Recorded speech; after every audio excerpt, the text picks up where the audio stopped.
Hi, I'm Todd Burrier. Do you have unmotivated people? I present this question to seminar workshops all the time, and everyone is quick to raise their hand. Oh, yeah, we've got unmotivated people. And then I ask the next question. What happens when the bell rings, right? What happens when it's time to punch out? Like, oh, those people are flying out the door. They can't wait to get home. Right. So the point is, they're motivated for something, or they wouldn't be in such a hurry to get out of there.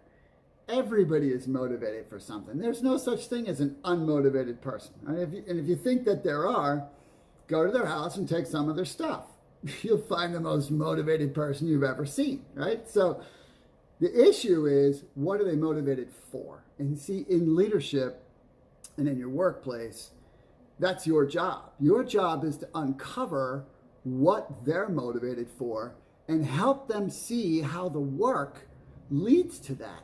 Right? Only a very small percentage of people are truly motivated to climb the ladder. Right? There's just statistically, right? If you look at the statistical average of human beings, 20% are doers in any section and 80% are not. Right? So why would you expect that to be different? I've never met anyone in any environment, in any business, that had everybody who was absolutely all in for the success of their business. That's just not human nature. And so you can't fight human nature. You got to work with human nature. But there are multiple things you can do to uncover the motivations of the people that work for you to help them be more effective in their jobs, to get more of what they're motivated for. So first, let me give you one concept here. There are multiple things that I could share here that I do when I'm doing deeper training, but this one thing will be really helpful for you. So first of all, consider this. Are there any unimportant jobs? By definition, no. Right? I mean, do you think that the person who's cleaning the bathroom in a restaurant thinks that job's important? But is it? I mean, how do you feel if you go into a restaurant and the bathroom is dirty? Does that make you think about whether or not you actually want to eat there? And that's true of all kinds of establishments, right? So this is a tiny thing. It's just a tiny thing. What about the person who answers the phone, right? So their job's to answer the phone. Do you think they think that's a really important job? And if they don't, why don't they think that? Because literally, they set the stage for every interaction with your company. They should understand just how incredibly important that job is so they can take pride in it. People want a sense of pride in what they do. They want to feel like it matters. But if they don't, that's not on them. That's on the leadership. The leadership has to help that happen.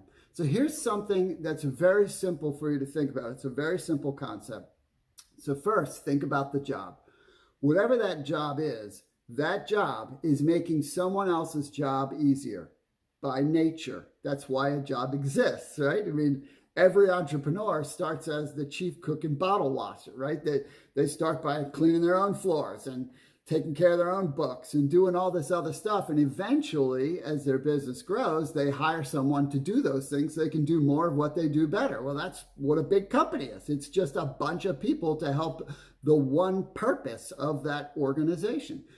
And so if you think about a job, it's our job to help that person see how vital that job is to the next layer. Maybe it's to the team, right? So if they understood how their job impacted the team, they might be a little more diligent, a little more driven to do a good job. And then how does the success of that team affect the department? And then how does the success of that department affect the company?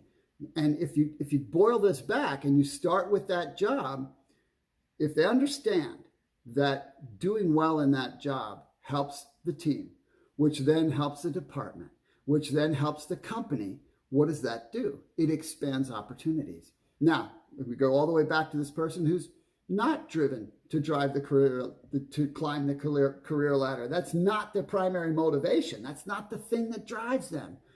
But there's something that drives them, even if it's just they love to play video games and they want to get home and play video games. Well, if they like to play video games, wouldn't they like to have a better video chair?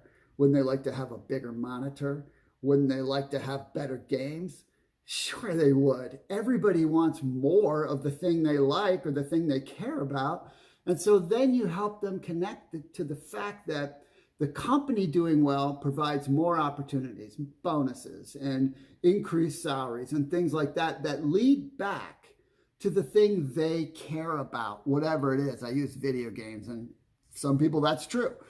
But there's other things, right? Family and personal interests and hobbies and causes and you name it, right? Everybody's different.